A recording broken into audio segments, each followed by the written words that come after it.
بسم الله الرحمن الرحيم الحمد لله رب العالمين والصلاة والسلام على أشرف الأنبياء والمرسلين سيدنا وحبيبنا محمد صلى الله عليه وسلم كسور دوادا بلا أكاديمي وحالك نتكسو تشينيسا ترينين كاسو كصابسان conflict resolution skills وآخر فضحة الله مروحة لانت خلافاتك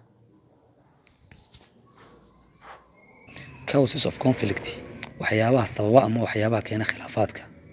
It may be useful waxa laga yaabaa inay faa'iido badan inoo leedahay to identify inaynu cadayno three general categories saddexda waaxood ee waaweyn saddexdaas oo kala ah communication isgaarsiinta, organizational and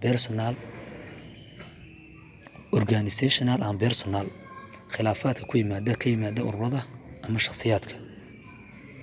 communication haddaynu ka horeyno oo ah isgaarsiinta waxaanu soo qaadanaa waxa loo yaqaano semantic difficulties waxaa loo yaqaanaa kelmadaha isku micnaha aan la wada aqoon ee dadka qaarkood ay u yaqaanaan micno halka dadka kalena ay u yaqaanaan micno kale.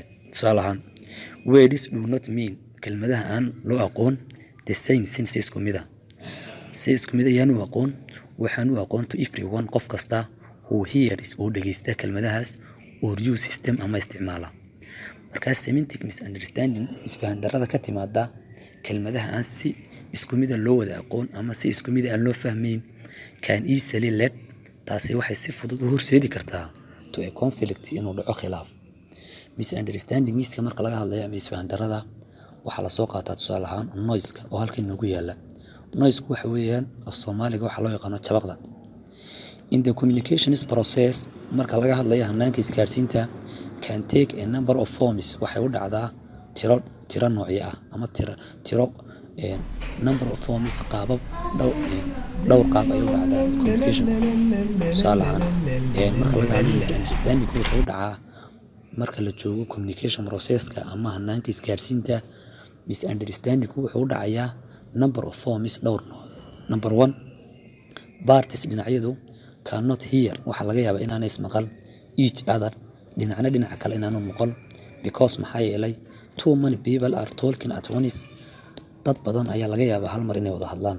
marka wada hadalka badan ee dadku wuxuu sababaa noise-kaas oo ah jabaqdaasina waxay keentaa misunderstanding oo ah isfahan darro. number 2 there is a radio blaring in the background waxa laga yaabaa inuu meesha yaallo radio ama recordkaas ama samiicadaas ama shaygaasina wuxuu keenayaa jabaqdaasina waxay keenaysaa misunderstanding oo ah isfahan darro ama in la isfahmi waayo. construction workers shaqaalaha dhismuhu on the street ee ka shaqeynaya jidadku are using waxay isticmaalaan a jackhammer. marka tusaale ahaan jackhammerka waxaa la yidhahdaa baashan cagafta marka ay shaqaalaha wadooyinka dhisaya isticmaalayaan qalabka noocaasa dadkii wada xiriirayay isma fahmayaan oo meeshii waxa yaala noise ama jabaq taasina waxay keenaysaa misunderstand waana waxyaabaha keena khilaafaadka. organizational structure ayaynu eegaynaa qaab dhismeedka ururada. group interdependency waxaa la yidhahdaa jira oo ah isku tiirsanaan kooxeed. the greater the degree of interdependency markastay badato isku tiirsanaan kooxeedu each tusaale ahaan parties dhinacyadu need waxay u baahan yihiin to share resources inay wadaagaan khayraad.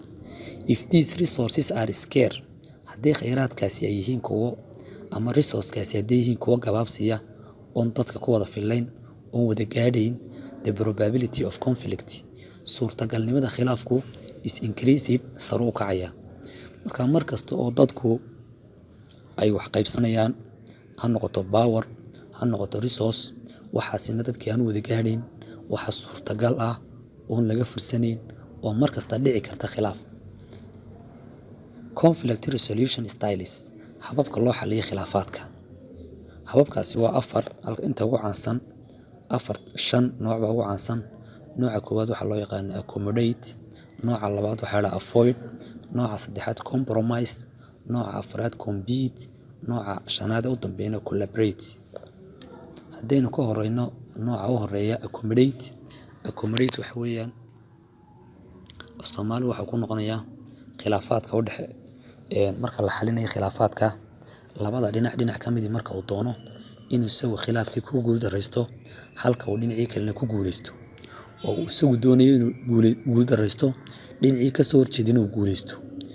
Accommodate I loss anigu aan guuldaraysto ama aan anigu guuldaraysto, you win adiguna guulayso.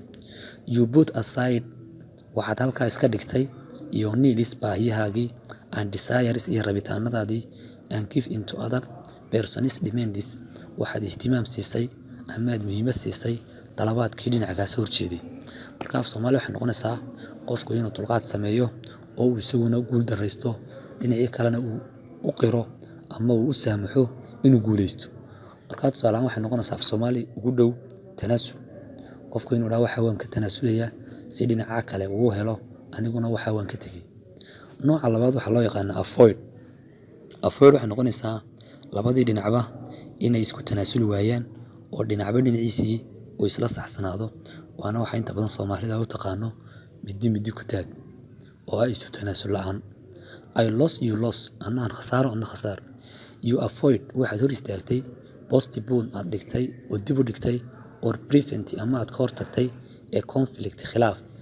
Neither party labadii dhinac ka midina wins muu guulaysan because maxaa yeelay the conflict khilaafku remains wuxuu sii ahaanayaa unresolved mid aan la xallin. Marka waxay noqonaysaa uun af Soomaali haddii lagu soo koobo khilaafkii oo labadii dhinacba ay isku tanaasuli waayaan, dhinac waliba uu tiisa ku adkaysto, khilaafkaasina wuxuu sii ahaanayaa mid aan xal loo helin oo khilaafkaasi mid sii jira ayuu ahaanayaa. Compromise nooca la yidhaahdo af Soomaali wuxuu ku noqonayaa labadii dhinacba inay yidhahdaan wada guulaysano. We both win aynu wada guulaysano ama aynu wada khasaarno. Marka noocanna waxay u dhowdahay noocii aynu ka soo baxnay ee avoid-ka ahaa. We both win labadeenu aynu guulaysano, we both loss ama aynu guuldarraysano.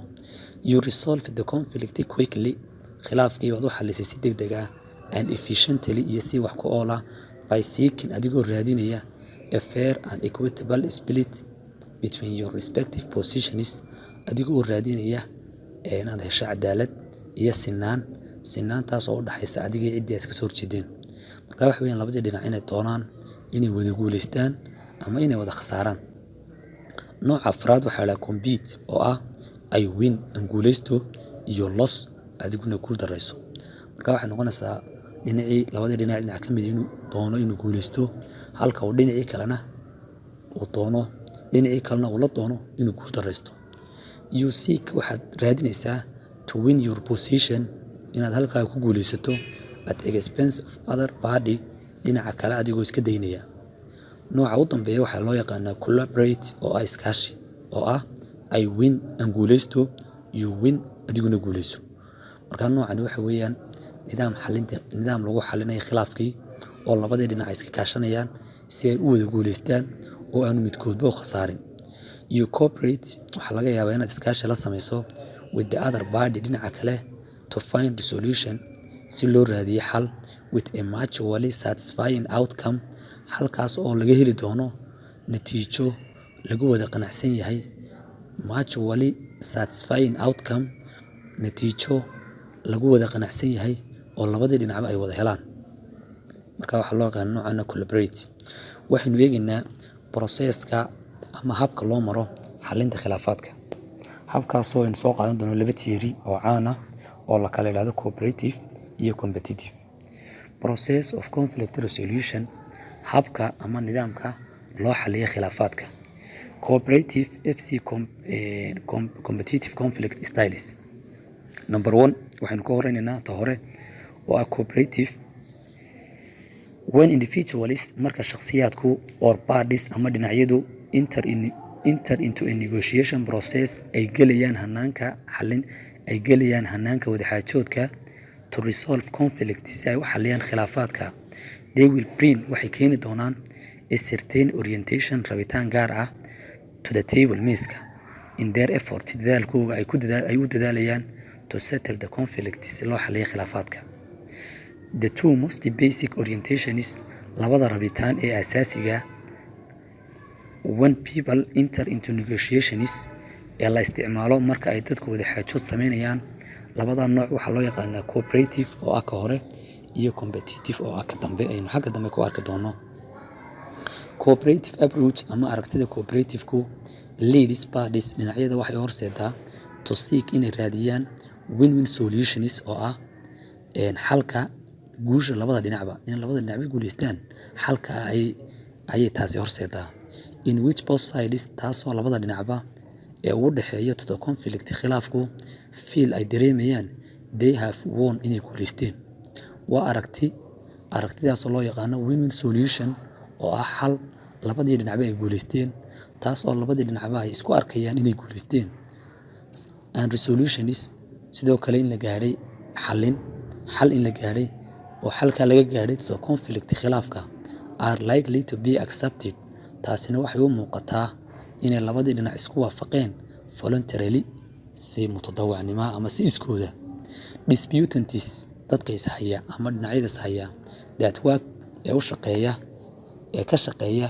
cooperatively si iskaashi leh to negotiate si ay uga wada xaajoodaan a solution xal are more likely to develop waxay u dhow yihiin inay horumariyaan a relationship of trust xidhiidh ku salaysan kalsooni and come up inay sameeyaan with mutually beneficial options nidaam faa'iido leh oo wadareed ah oo labadii dhinacba ay ka siman yihiin for settlement si ay xal u gaadhaan the mutual gains faa'iidada labada dhinacba ay helayaan the mutual gains approach aragtidan ka hadlaysa ama fikradan odhanaysa faa'iidada labada dhinacba is considered as waxa loo tixgeliyaa oo loo yaqaana constructive resolution process hanaanka xalinta khilaafaadka ee togan competitive approachesku tend to result in nooca labaad ee loo yaqaano competitive-ku waxa uu janjeeraa win-loss outcome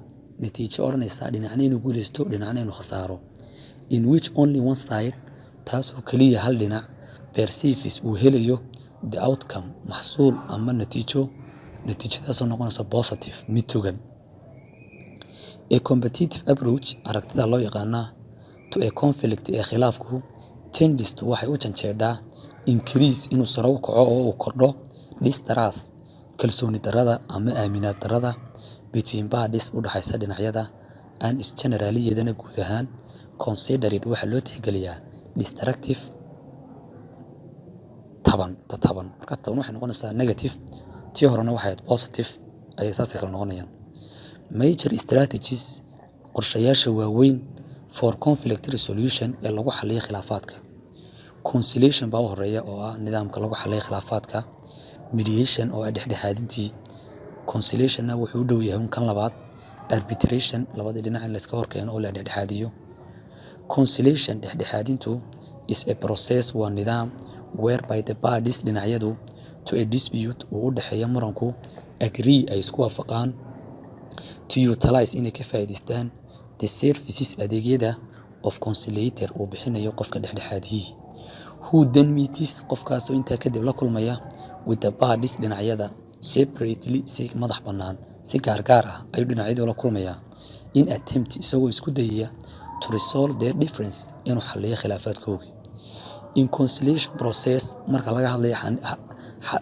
hanaanka xalinta khilaafaadka ee dhexdhexaadinta it has no legal standing ma laha nidaam sharci and the conciliator dhexdhexaadiyuhu usually badanaaba has no authority ma laha wax awooda to seek evidence oo uu ku raadsado cadaymo or call witnesses ama oo maragayada ama makhraatiyaasha ugu yeedho usually inta badan rights waxbuu qoraa no decision wax go'aana ma leh and makes ma sameeyo no award wax go'aana mediation dhexdhexaadin is a process waa hab in which neutral third party dhinac saddexaad oo dhexdhexaadi oo loo yaqaano mediator assist uu caawiyo two or more parties hal ama laba dhinac in order to help them negotiate si uu uga caawiyo inay wada xaajood ka yeeshaan oo ay gaadhaan an agreement heshiis on a matter sababtuna ay tahay common interest in la ilaaliyo dantii guud mediationku inta badan applies wuxuu ka shaqeeyaa to different fields fiilal kala duwan the main fiilasha kala duwan of application ee uu ka shaqeeya mediationku inta badan ama dhexdhexaadintu meelaha inta badan ka shaqeysa waxaa ka mid ah business commerce ganacsiga iyo baayac mushtarka. Legal dispute waxay sidoo kale ka shaqeysaa muranada sharciga oo iyagana lagu xaliyo mediation. And diplomacy iyo diblomaasiyadda oo ah xiriirka u dhexeeya wadamada. The mediation sidoo kale dhexdhexaadintu in a marriages marka guurka laga hadlayana is technically admitted, waa arrin farsamo ahaan aad loo jecel yahay. In the mediation marka mediationka laga hadlayo, the mediator dhexdhexaadiyuhu tries wuxuu isku dayayaa to guard the discussion inuu gaargareeyo oo u falanqeeyo in a way hab that optimizes habkaasoo uu ku eegayo parties needs baahiyaha dhinacyada, takes feelings dareenada dhinacyada into account isagoo qorshaha ku darsanaya, and reframes isagoo muujinaya representations wakiilada dhinacyada in dhinacyadii wakiil ka noqdo. Halkaasay nagu joogaysaa. Aad baad mahadsantihiin. Sectionkaasina halkaasuu nagu dhammaaday. Asalaamu calaykum waraxmatullaahi wabarakaatuh.